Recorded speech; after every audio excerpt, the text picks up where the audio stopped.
my hat okay? Yeah, I mean this is a beautiful. Is it reflecting light? Morning, another day in the bay. So we have Martin here with his stunning Mustang. He's come in ahead of show season just to get some hints and tips on maintenance and prep for shows and events, and plus sunshine's coming out, so cars need to look as good as possible. So we're going to be running through the Mirror Bright range with him, which is something people see us post about. We've never done a proper video talking and profiling the benefits of using the Mirror Bright range. As you can see, I've got Martin starting off with jet washing the car down. You'll notice he's got a nice kind of like 45-degree angle. That's just so we're not kind of hitting the paint straight on.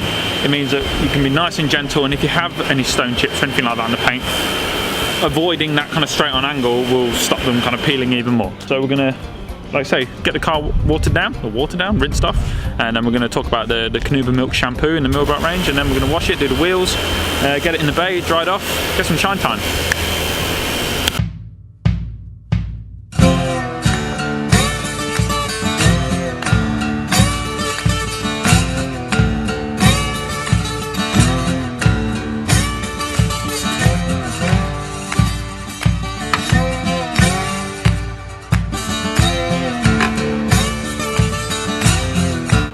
My name's Mark Dawson, and this is a 1966 Ford Mustang 4.7 litre, which is a 289 cubic inch as the Americans like to call it. Took 4.5 years to restore, and an interesting fact, it does 12 to the gallon. Now we've already rinsed the wheel off. Yep. And what we do is just a light spray over the wheel like that. Leave it for a few minutes and then just gently rinse off with a jet wash. If you want, you can go over the tyre as well. Yep. Like I say, your wheels aren't heavily dirty, no. So you're not going to see much of a colour change with the iron fallout. Yep. What it is doing is just gently cleaning whatever kind of road grime or dust that's on there. So is that the ghost purple as well, is it that one? Yes, it does. So once you've done one wheel, leave it to dwell for a minute or so. You can see there's a slight discoloration there. Yes. But nothing too crazy. And with a very gentle setting on hose.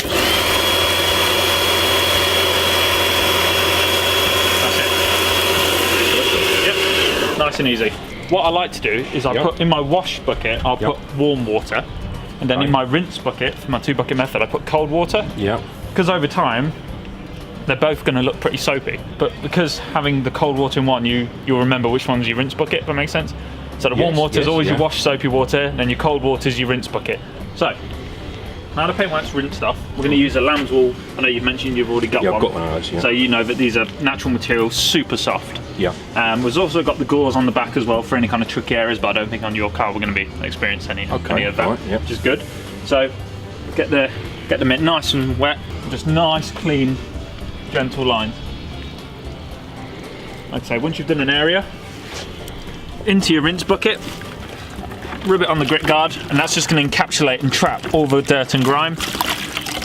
Really rinse out the Mitt, so it's nice and clean. Then straight back in with the soapy water, and then onto the next section. Like I say, I like to do this after every section of the car. Yep. Like I say, you'll notice that's far colder than nice soapy water. As you can see, over time they'll end up looking the same. Yeah. That's why I always do one hot and one cold. Right, recap. So we rinse the car off. We use the pH Balance Mirror Bright Wheel Cleaner to gently clean the wheels. Then we use the Canuba Milk Mirror Bright Shampoo along with our lamb's wool wash mitt for a super smooth, super kind of gentle clean for the paintwork. And now Martin's just giving it a nice rinse off before we use the Supreme Drying Towel, get the water off, and then we'll get it in the bay and do some paint enhancement.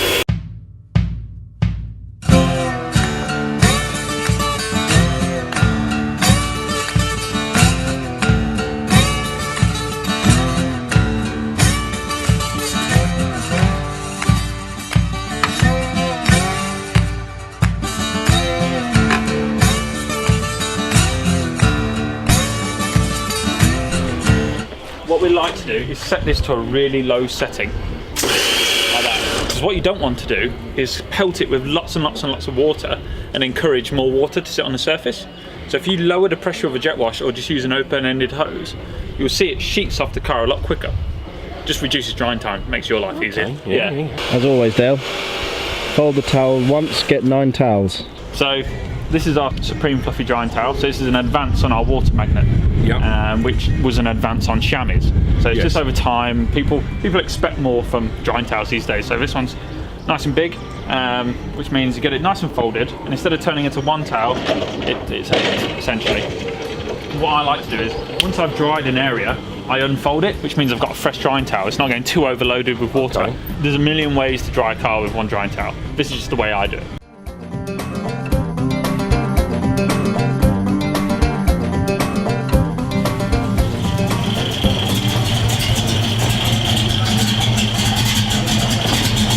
I know you've mentioned it's used a rotary polisher. We're going from a rotary to a DA, which is way easier to refine a paint using a DA. Now with a rotary, they have their place. You know, use them in a body shop to bring back colour sanded paintwork. But to refine a paint, I'd always go to a DA. So the whole vibe for today was to use Mirror Bright, but because there is some slight heavy swirls there and some scratches, I want to kind of go in with the compound, knowing that the polishing wax afterwards is going to refine it and also protect it. So, with regard to the bonnet, I'm going to split it into 4 sections. Solely because I don't want to give myself too much to do. As I prime the pad, I want to prime the surface, which means I want an even spread of product. So I'm going to set it to the slowest speed. So just like the pad, the surface is now primed. Now on the machine, I've got swirl and defect removal, 4/8 to 5/8. My go-to is always to go slap bang in the middle of those two. This hand is my balance. That's making sure that pad is always flat. And this hand is my guide, moving the machine. Now if you feel the machine, it's quite heavy. I've got one. Oh, you got one, you got the MT320. So you know it's quite a weighty machine, so you don't need to bear down on it. No. Just enough to keep the pad flat. So I'm going to get started. I'm going to move about an inch per second.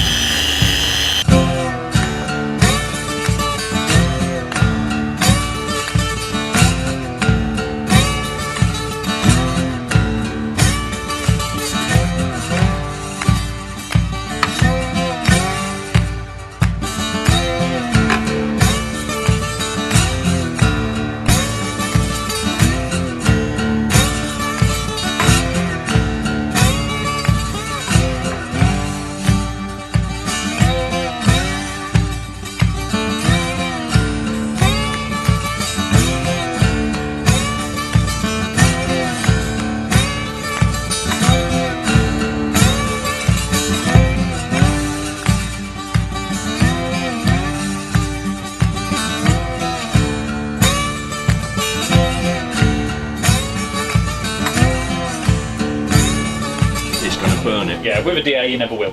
We won't film it that, will we? No. No, with a DA, like, the most damage you'll ever do with a DA polisher is actually physically dropping it on the paintwork. Like I say, you can be super chilled with it, nice and slow. It's a cheesy saying, but it really does work. You know, the slower you go, the faster it gets done. Because if you're working it like that, it's not giving it time to work the surface. And the slower you go, it's just going to work it for you. And then obviously, you know, we've done the bonnet now, what, 10 minutes, if that? Yeah.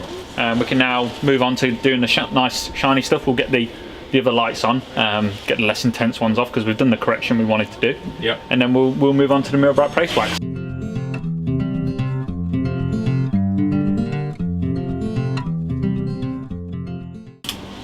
So what you'll notice is it looks fantastic when you take the less intense ones off, because what these do is these kind of really nicely illuminated cars, so we can really get a nice clear view of how it looks. Like and exactly that. Whereas those ones are a bit more intense, they kind of hit the paint and spread, which means if you have imperfections or scratches and swirls, you're going to see them. Paint looks amazing now. The paint looks stunning. So, you mentioned you're a paste wax guy. I am. Like myself. That's cool. So we're going to use the Mirror Bright polishing wax. Now, like me, you like your paste waxes. Mm-hmm. Now, it also comes in a liquid form as well. The only difference between those two is your preference. Like I say, we've talked about it in the past on other videos. You can use a machine polisher with the liquid wax. You can also use it by hand, but a lot of people like using the liquid ones because it's nice and quick and easy. Whereas a paste wax, better used by hand. Yes. You can really control how much wax is put on the pad as well, which we'll show you how to do that in a sec. So, like I say, if you ever see the liquid and a paste version of the same wax, They both perform the same. It's just personal preference. Just preference. Now, we're going to use this because, one, it's a fully synthetic wax, which means it's going to make the fleck in this really pop. And two, it's got the polishing oils and cleaners in to refine it after using a compound. So you can skip the polishing stage and just go straight in with it. That's why we're going to use it on your colour. It's going to make it look super bright, and also it's going to refine it after compounding. The Ultimate's all out gloss and protection, whereas this one's doing a few different jobs. It's kind of cleaning the surface, removing that haze, enhancing the gloss with the polish, and then protecting with the wax. So that's why it's the polishing. Oh, so that's a little bit more of a 3-in-1. Exactly that. Okay. So, whenever it comes to waxing, less really is more. Yep. So, pinch the top of the pad, place on the wax, turn half a turn. That's fully primed now, and that should do the whole bonnet. Yeah, so you should barely see it on the surface. Get to the bonnet, wipe 3 lines like that. Yep. And then just gently pass over the lines, nice tight circles. And what you're doing, every time you hit a line, it's topping up the pad, make sure everywhere gets an equal share of wax. Okay. Yeah? Right, yeah. So it's just a nice little hint and tip. Like I say, all these things that we're showing you today are just things that I do in the day. It's not like this is how you should do it. Like if you want to put wax on in straight lines, it's not a problem. I just like doing tight circles. You're a circle guy, yeah. So just gently, you should barely see it on the surface. So if you've ever got to a point where you've had arms like Popeye trying to take a wax off, it's because there's been too much applied. So putting a nice thin layer on allows it to fully cure. And we're just going to do the one pass, that's it. There we go. So it's got a nice even cloud over it. We're going to let that haze. So if you want to take that pad that I've been using, draw your 3 lines on your side, and you only ever top up the wax when you see gaps in it. Don't just think, I'm on a new section, I need more wax.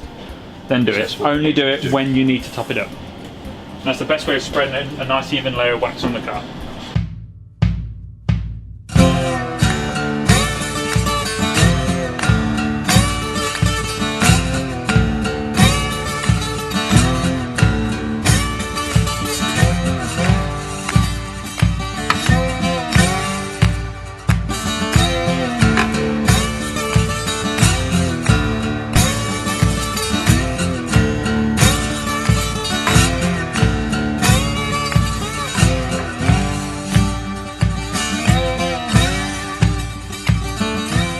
You know, we were talking about backing off from the paint each stage, so we're getting softer pads, softer kind of approach, less product. So we're using this ultra soft finishing towel.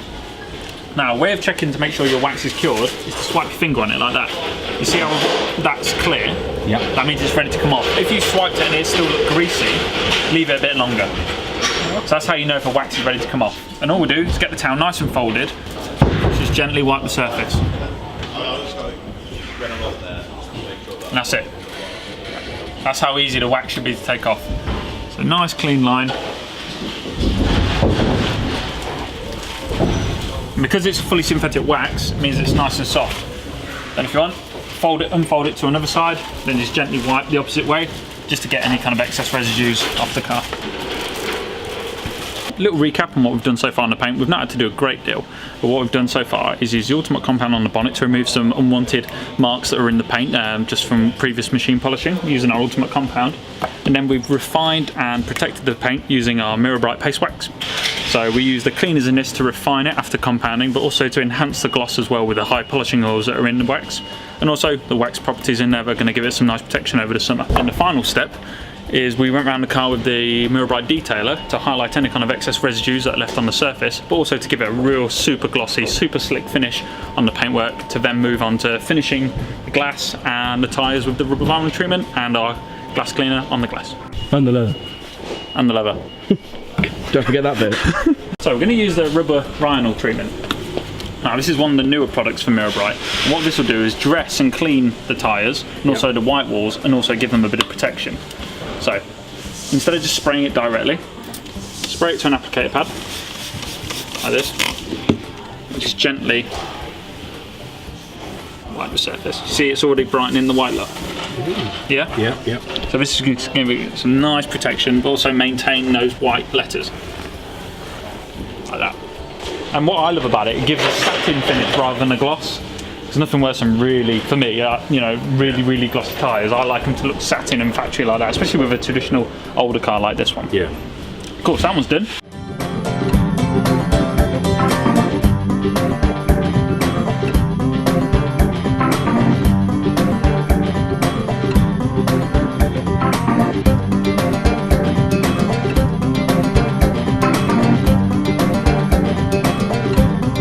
will get a little crazy sometimes. So we're getting to the end of the detail now. So we're going to look at the seats here, and they're in really good condition, but we just want to kind of feed a bit of cleaners into them and some conditioners to give them a nice soft supple finish. So we're going to be using the Meguiar Level Ocean. Now this is just going to really gently clean the surface, but also condition the seats as well, so you get a nice soft finish on that. What I like to do is when you get a brand new bottle of this, don't take the whole seal off, just take a little bit off. That way you can easily manage how much product comes out. Yeah, it's just, you know, you don't want to overload it. And then just with a soft foam applicator pad, just work the surface. Nothing too crazy. Just let it feed into the leather and drag out any kind of dirt or grease that's in there. But also it's going to condition it as well.